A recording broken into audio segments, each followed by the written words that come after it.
This episode is sponsored by UPMC Altoona Elite Orthopedics.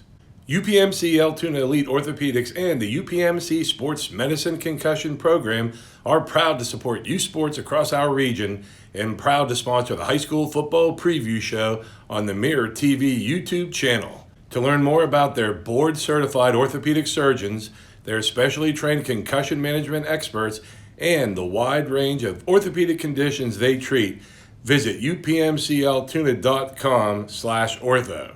To schedule an appointment in one of their offices in Hollidaysburg, Ebensburg, or Bedford, call 814-889-3600. That's 814-889-3600.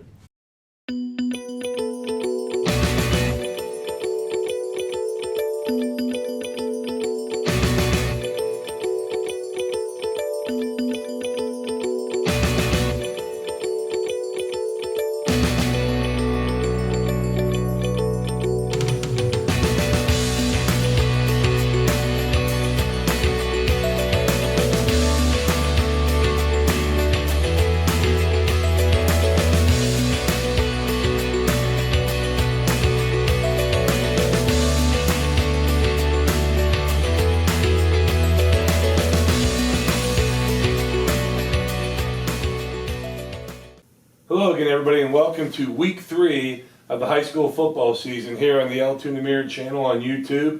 The high school football preview show with Mike Boydum, our everything high school football beat writer. My name is Scott Franco, and before we get into Mike's games that he's picked out for us, we have a hat. We're excited. I know Dan's going to put in some exciting music and graphics, but we finally got our Penn Cambria hat. I'm going to give a shout out to Steve Pio. A Penn Cambria grad, actually went to school with Coach Felix up at Penn Cambria. This is actually a nice one. I've actually already asked Mike permission at the end of the season. I would wear this hat even though my kids don't go up there. But it's a very nice hat. Would have been nicer if we would have had it last week with Put Against PG. But for right now, we're at 4 hats. We encourage more hats to be given to us. You guys see Mike at a game, right? We had talked to Gary Black. I didn't want to name names. We were going to get one from Northern Bedford, but they had a tough game, and I don't think he was in the mood to hand one out. Mike didn't want to go, hey, before I ask you about losing, can I have a free hat? I can't believe Nick Loveridge hasn't reached out to give us a belt. Well, that's funny you mention that because I'm covering the Northern Bedford at Bellwood Annis game this week. See, so I could see, but you could get 2 hats. To come back with 2 hats, I don't want to make it about the hats, it's about the football, but the hats do look nice.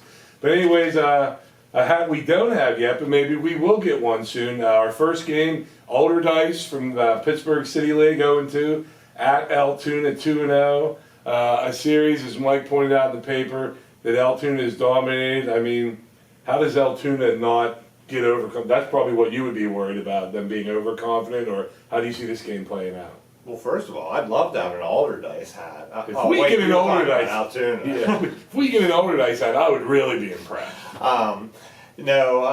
Alderdice is gonna come in, and they have some guys that can make some big plays, but they've been on the wrong side of 2 really lopsided scores. But Coach Niedermeyer told me that one of the biggest things he's been most proud of with his team is their ability to come to work every day and work hard no matter what. And he thinks that when I brought up overconfidence going into this game, he's not worried about it at all. He thinks that they'll come in, do what they need to do, says they do what they do every week and do the same thing, and he's 100% confident that if they do that, they're going to come out with a win this week. And the thing is, and I wrote myself down a note because fans do this, kids hopefully don't do this, coaches do not do this, but looking ahead because their next 2 games are Cumberland Valley and Central Dauphin East, and if Vince and his staff can keep them focused on just this game, that's it.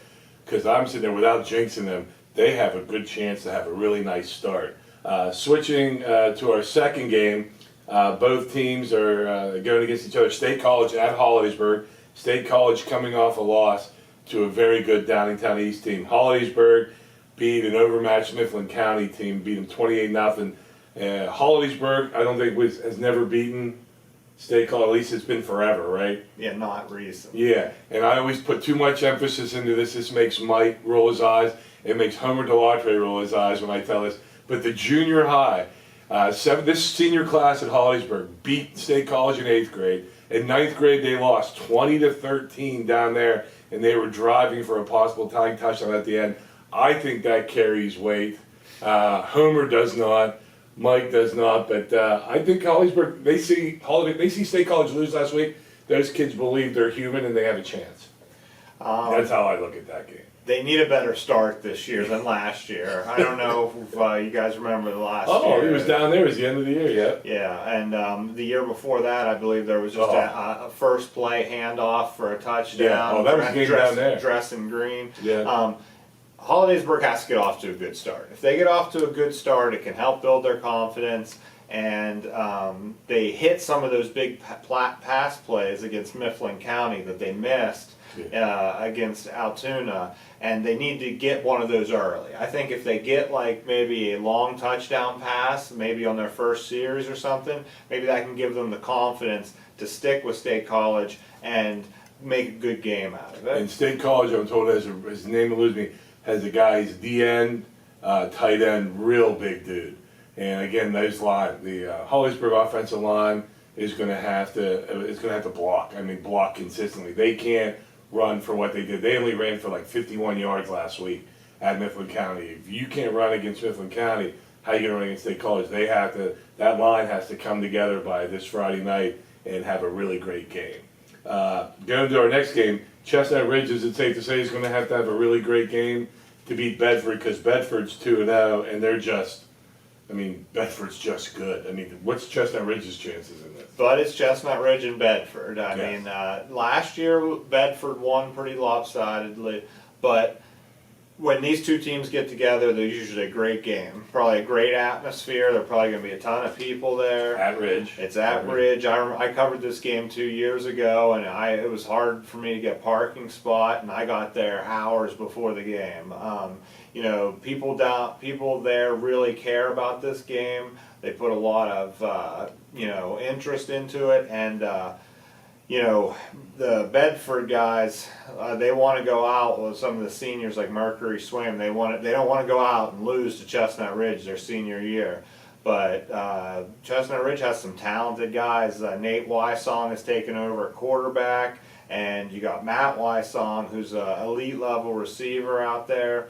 And they had a nice bounce back win this week, Chestnut Ridge. So we'll see how it goes, but I wouldn't be surprised if this game's closer than you think it's going to be. And I think Ridge coach Max Shoemaker, he's the type of guy, he's always come across to me. He coaches them up, and he will put them in position to be in this game. Whether or not those players pull that off, that's our other thing. Talking about players in a position here, and I didn't even realize this. Our next game, BG at Richland. Richland's won the last 3 meetings in this game, according to Mike said. And BG coming off a loss in which none of us here at the Mirror thought they were going to, hats off to Penn Cambria. But BG at Richland, how good is Richland? Is BG in for a tough time here?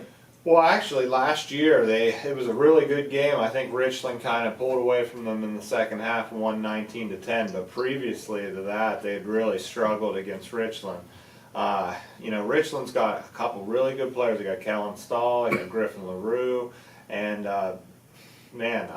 BG's got to find a way to stop the running game too, especially the way Garrett Harold ran all over them. Over 200 yards rushing, right? And Justin Wheeler is not loving that because his main thing is defense, and he's got to be frustrated allowing that kind of offense. They haven't really run the ball too well either this year, BG. Most of their yards came with Carson Kiesewetter passing, and isn't that kind of weird now that they have a good passing game, which Mike's talked about before in our first 2 shows. Their quarterback, the Kiesewetter kid's actually doing very well, but they only ran for like 50-something yards against Penn Cambria. Yeah, they need to find a way to work this out, but with BG, they play these bigger schools, and this helps them. Regardless, they're getting better week in and week out, and maybe they might take some lumps on the record-wise, but when it comes to District 6 1A playoffs, they're still going to be one of the favorites. And speaking of favorites, we're going to go to the Coal Bowl. I think Mike might have something special for us about the Coal Bowl, which I'm old enough to remember in the 80s when I covered that. That was the last game of the year. Northern Cambria 0-2 at Cambria Heights 2-0. Tell us about the Coal Bowl. According to Cambria Heights' own Ray Eckenrode, He used to be our boss a long time ago. you can take those two records you just read and throw them out. In the Coal Bowl, anything can happen, according to Ray Eckenrode. So, Northern Cambria has led. They were right there with Purchase Line. They lost that game 20-14. They were leading Homer Center at halftime. Then they lost that game. And Cambria Heights has really looked impressive for their first two games, including 29-0 over Northern Bedford. And on paper, it looks like Cambria Heights, who leads the all-time Coal Bowl series, 23-21-1. It looks like that they'll add another notch to that, but I'm told that anything can happen. And this is a league game now, right? It is It's a Heritage game. Conference League. They're going to be playing every year now. Too bad they can't move that to the end of the year. But yeah, this first game since 2014.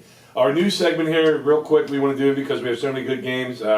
Quick hits, quick notes. Dan's going to add some really cool graphics. I'm trying not to use my hands. I'm told I use my hands too much. I can't help it. I'm Italian. Quick hits. Northern Bedford at Bellwood Anderson. You and I have already said Northern Bedford. What a gauntlet of a schedule to start the season. Yeah, and have to go up against Winburn next week. They just need to get some positive things out of this game. But Bellwood's also looking for some positive things because, up at Mo Valley, they won 35-7, but they could have used a little bit more offensive efficiency, I think, in that one to make Nick Loveridge really happy with that. And then we have two 2-0 teams playing, Central versus Johnstown. That could get ugly. Penn Cambria versus McCourt. I want to see how Penn Cambria bounces back after that huge win at Guilfoyle. What do you think from that Penn Cambria McCourt? Interesting note about Penn Cambria. They've won both of their games 27-14 so far. See, Mike always comes up with really cool tidbits like that. So maybe the safe bet would be that they're going to beat McCourt 27-14. Call your bookie. Not that we're encouraging betting, even though you're allowed to bet now. But these two teams, I just wanted to make sure we got them on the show this week because they've been playing some teams that they're playing some teams this week that maybe they should win, and they aren't really marquee games. But Central and Penn Cambria have been really looking impressive, and they are in the same classification, the same conference, and they're on a collision course. When do they play, Mike? September 24th. Oh and my gosh, there's a good that's chance. like in 2 weeks. There's a good chance they could both be 4-0 in there, and I just wanted to throw that out there because it's something to keep your eyes on. And that's the night Hollidaysburg plays Bellefonte. It's a good bet Mike will not be at the Hollidaysburg Bellefonte game that night. I'm just guessing. Our last game, we're going to call it the Sottosante game. Tell us why we are calling this last game, Tussey Mountain and Mount Union, the Sottosante game. Well, Tussey Mountain has been led by Anthony Sottosante for the last 3 seasons up until June this year when he left and took a job at Mount Union a couple days after putting in his resignation. Tussey didn't hire Tim Luco until the end of July, and they've kind of got a late start on the season, and Mount Union has gotten 2 nice wins to start the season and scored a ton of points. So you're starting to wonder, like, is Sottosante going to do at Mount Union what he did at Tussey, which is turn them around immediately? Now, I'm sure the kids at Tussey Mountain have a little something to say about that, and they're going to Mount Union for this one. And I just thought it was pretty interesting that they're going to be taking each other on so quickly after all of this kind of unfolded this offseason. And it's at Mount Union because if it was at Tussey, I didn't know if high school kids would boo a former high school coach. Let's hope not. Real quick, our last thing before we say goodbye, our 2 new cool names segment. I wanna know what's the name of the game. I felt we should get more kids involved. So our 2 new cool names this week, Central Cambria, a junior lineman, Carter Quick. A lineman, he's like 5'9", but he's like 245. Carter with a K, so hopefully Dan has that right there at the bottom of your screen. Carter Quick. And then from Glendale, this was pointed out to us that we did not have him last year, Neil Rudell's favorite name of all time, Suds Doubler. Though he is no relation to Suds Solomon, who picks football games in the mirror. Suds Doubler, really good wrestler at Glendale. He's like a running back, cornerback. But those are our two names. Let's hope he plays this week. He took a really tough blindside hit last week against Southern Huntington and missed the second half of the game. See, I'm actually putting football knowledge in here Into the instead cool of just names. cool names. And Suds actually has a brother named Zeke Doubler, which unfortunately, if there was no Suds Doubler, Zeke Doubler could have made the name because that's a great name too. But it's hard to be. In fact, I don't even know what Suds' real first name is. Do you know what it is? See, look, we don't even know, and the kid's in our paper all the time. But that's a great name regardless. I can't wait till he gets married someday. He's going to have little kids. They're going to call their dad Suds. So, but that'll wrap up week 3 for the Altoona football show here on YouTube. For Mike Boydum, for Dan Eisenberg behind the camera, our wizard, I'm Scott Frank, and we'll talk to you next time.